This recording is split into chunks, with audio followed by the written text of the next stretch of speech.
හරි. හරි එහෙනම්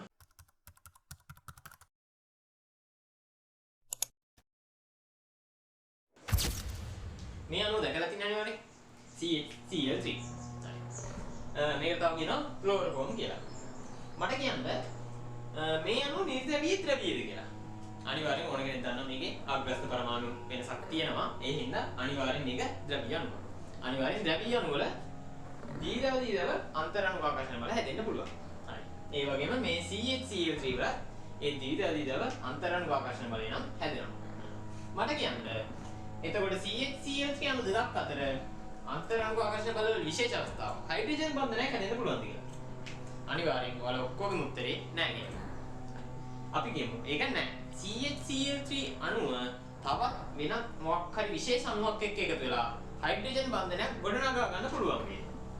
මෙතන හයිඩ්‍රජන් බැඳලා තියෙන කාබන් එකට මං අහන්නේ තව වෙනත් අණුවක්. අපි ගමු H2O අණුව වගේ.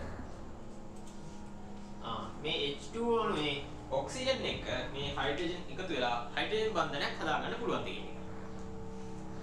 ඕන කෙනකින් අහුවොත් කියනවා මෙතන තියෙන හයිඩ්‍රජන් එකක් මෙතන තියෙන කාබන් එකක් කිසිම කේස් එකක් නැහැ මේකෙන් හදන්න බෑ හයිඩ්‍රජන් බන්ධනයක් හදන්න බෑ.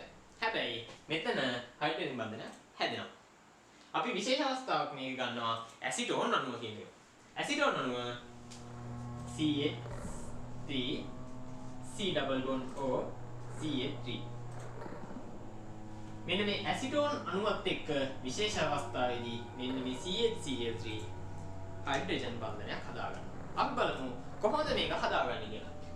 ඔයාලා දන්නවා මේ කාබන් වටේට තියෙන බන්ධන හතරෙන් මෙන්න මේ Cl බන්ධන තුනේ ඉලෙක්ට්‍රෝන හැම එකක්ම ඇද ගන්නවා Cl පැත්තට. මොකද Cl වල විද්‍යුත්නේතාවය විශාලකයක් තියෙනවා කාබන්ට වඩා. හැබැයි කාබන්ට වඩා හයිඩ්‍රජන් වල විද්‍යුත්නේතාවය අඩුයි. එතකොට මොකද වෙන්නේ? මේ කාබන් ගාව තියෙන ඉලෙක්ට්‍රෝන ටික ඔක්කොම මුලින්ම ක්ලෝරින් විසින් ඇද ගන්නවා. ඒ ඇද ගැනීම හින්දා මෙන්න මේ කාබන් හයිඩ්‍රජන් බන්ධනයේ ද්‍රවීයතාවය අධික ලෙස වැඩි වෙනවා.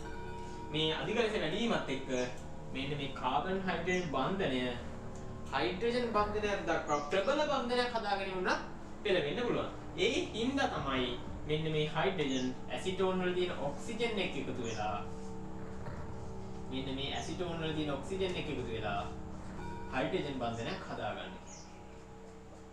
එතකොට මෙතන මෙන්න මේ කාබන් කියන එක ෆ්ලෝරින් ඔක්සිජන් නයිට්‍රජන් ක්ලෝරින් මෙන්න මේ පරමාණු හතරෙන් එකක් ආකාරයකට හැසිරෙනවා. අන්න මේ පරමාණු හතරෙන් එකක් ආකාරයකට හැසිරෙන්න මූලික අඩුතාව හදලා දෙන්නේ මෙන්න මේ Cl පරමාණු තුනේ. මෙන්න මේ Cl පරමාණු තුනේ තමයි ඒ කාබන්ට මේ කියන විද්‍යුත් සංචාරය අධික පරමාණු තුන බවට පත් වීමේ හැකියාව ලබා දෙන්නේ. අර මම කිව්වා වගේ මේ ක්ලෝරින් තුන විසින් ඉලෙක්ට්‍රෝන අධික ලෙස ඇද ගන්නවා තමන්ගේ පැත්තට. එතකොට කාබන් වටේ තිබු ඉලෙක්ට්‍රෝන හිස්සෙනවා. මේ බන්ධනයේ ද්‍රව්‍යතාවය අධික වෙනවා. ඒක ප්‍රතිඵලයක් වශයෙන් මේ වගේ ඔක්සිජන් පරමාණු නැත්නම් නයිට්‍රජන් පරමාණු නැත්නම් ක්ලෝරින් පරමාණු සහිත සංයෝගات එක්ක විශේෂ අවස්ථාවලදී මෙන්න මේක හයිඩ්‍රජන් බන්ධනයක් හදාගන්නවා. මම අර මුලින් කිව්වා වගේ බහුතරයක් මේක දන්නේ නැහැ. අද ඉඳන්වත් අනිවාර්යෙන් දැනගන්න CH3 කියන එක සමහර අවස්ථාවලදී හයිඩ්‍රජන් බන්ධන සෑදීමට සහයෝගී දක්වනවා. ඒ CH3 අණුවක් එක්කම එකතු වෙලා නෙමෙයි. ඒ වෙන ඔක්සිජන්, නයිට්‍රජන්, ෆ්ලෝරින් කියන පරමාණු සහිත විශේෂ අණුත් එක්ක එකතු වෙලා තමයි මේ ක්‍රියාවලිය සිදු කරන්නේ.